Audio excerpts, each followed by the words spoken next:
Hi everyone, my name is Lionel Erco and I'm a technical marketing engineer working on Cisco's data center networking solutions.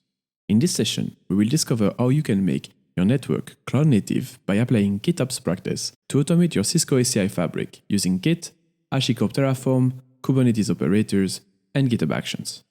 Let's get to it. So what is infrastructure as code?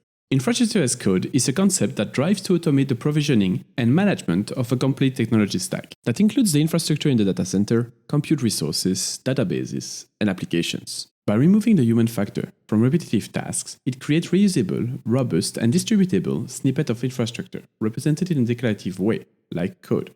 By considering that you can represent your infrastructure as code, we can apply well-known practices of modern software development to lifecycle of the infrastructure code, such as version control, automated testing, CI/CD pipelines, and others. This improves reliability, and by reducing risk, can increase the speed of delivery of new infrastructure. One tool in our toolsets that we can use to achieve this is Ansible. Ansible is an open-source, agentless configuration management tool that uses a declarative language to create sets of reusable tasks that we call playbooks. Through a large collection of third-party modules and plugins, Ansible can manage a wide range of systems. Another tool in our toolsets that we can use to achieve this is Terraform.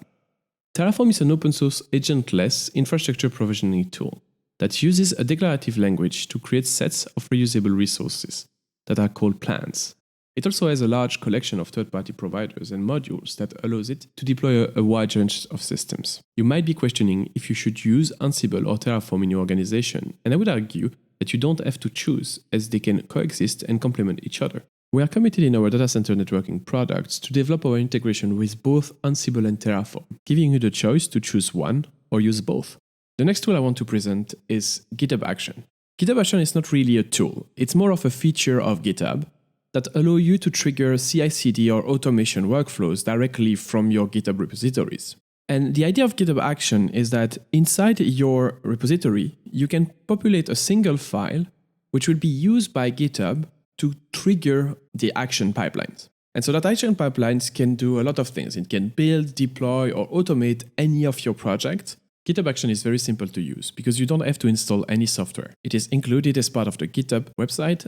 So if you're already using GitHub as your source code repository, it is very easy to put in place GitHub Actions. All of the elements we have seen up till now are part of the CI/CD pipelines classic set of tools. One of the new concepts I want to introduce to you is the concept of GitOps. GitOps is a DevOps practice which applies infrastructure as code's mantra to define a specific set of tools and a tool chain that can be used together to manage your infrastructure as code. The first pillar of GitOps is the use of Git as a single source of truth. Everything around configuration needs to come from Git, and pull requests and merge of pull requests are used to trigger events throughout your system. On top of using Git, GitOps introduced the idea of reconciliation loops that are used to update your infrastructure when the code changes. Today, the concept of GitOps is revolving around Kubernetes. Let's now see how we can put this in practice. In this demo, we want to show you how a GitOps toolchain would be working together. So we start with our user, which will write our infrastructure as code, and more specifically, we'll write it in a way that's understandable by Kubernetes. This code is then checked into the source code repository, which is GitHub in this case. Every time you make a pull request, we will trigger the GitHub actions to trigger a series of steps. The first one is checking out the code, and then it's triggering the Kubernetes operators to execute and reconcile the change. This Kubernetes operator, in our case, calls a Terraform plan. The Terraform plan then executes automatically against Epic. Let's see it in action. So the first things I'm going to do is I'm going to create a new Kubernetes cluster. You can consider these clusters to be my management cluster. It will only be used to run our Kubernetes operators that are going to trigger the change into the infrastructure. To install that easily, I'm using Kind that allows you to build a single node Kubernetes clusters inside a Docker instance. So I first create my cluster. When the cluster is created, I can verify that I can access the Kubernetes cluster and that my Kind cluster is now up and running. Using kubectl, I can check my namespace and my nodes to see in which states they are.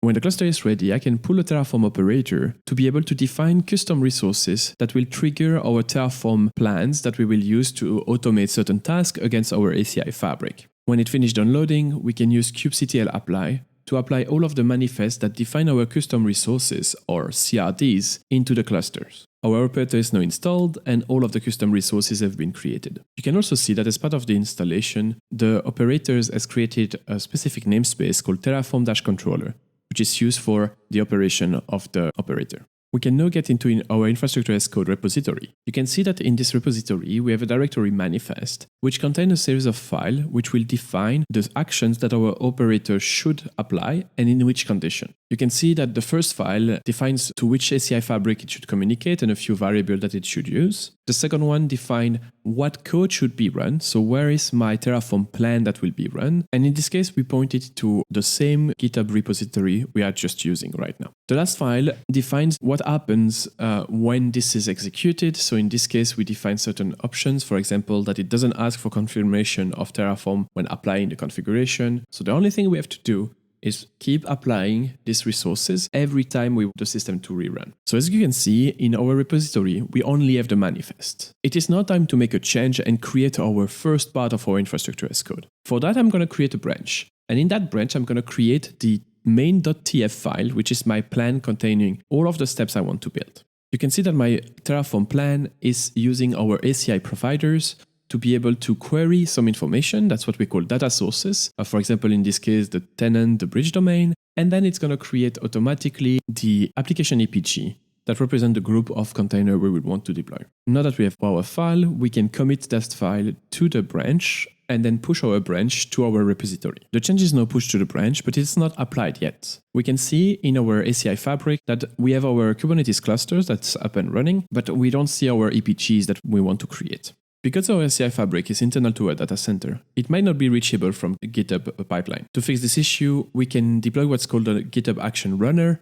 This registers automatically to github.com and then it can pick up one of the workflow from there. Now that the runner is ready and registered to GitHub, we can go on github.com and check our new branch. You can see that GitHub automatically detects that there is a change between the branch and the master branch and propose to create a pull request. The pull request is used as a mechanism for approval inside the GitHub's workflow. In our case, I'm going to approve my own pull request, but in a normal fashion, you will not auto-approve your pull request.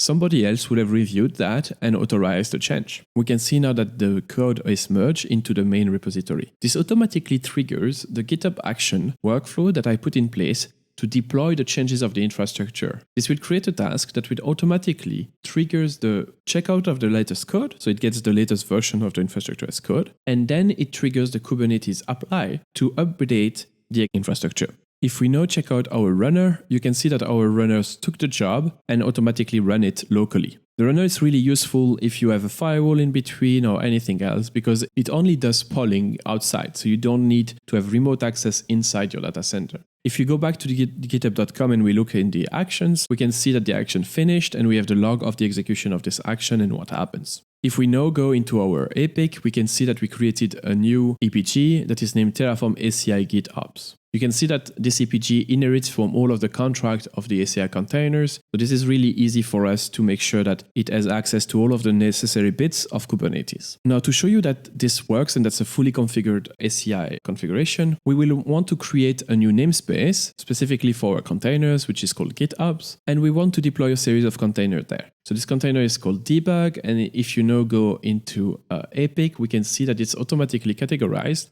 as part of the container default APG. But that's not what we want. We want to move this into our specific new Terraform ACI GitOps EPG. For that, we can use Kubernetes annotations, which will allow us to annotate the container, the deployment, or the namespace. And in this case, we're going to use the namespace for that, so that any container deployed in that namespace is automatically put in this EPG. We can see that once we have applied this annotation, it automatically transfers the containers into the right EPG, applying the right policy. To recap what we saw in this demonstration, our user started by defining how the infrastructure will look like in both using a Terraform plan and how to trigger it using a manifest and custom resources. This was then checked into GitHub, and more specifically, we created a branch and a pull request that was then approved. The approval of this triggered the GitHub actions to automatically deploy this into Kubernetes, which pushed that change using the Terraform plan into our epic. We then deployed a container there to show you the different steps. The steps around the container and the namespace creation could be easily added into these pipelines just to make it a complete GitOps operation for all of the elements involved. If you want to dive deeper into the world of our data center networking automation, here is a list of links to recommended content. learning labs on DevNet, and documentation on our modules for Ansible and resources for Terraform. Thank you for your time.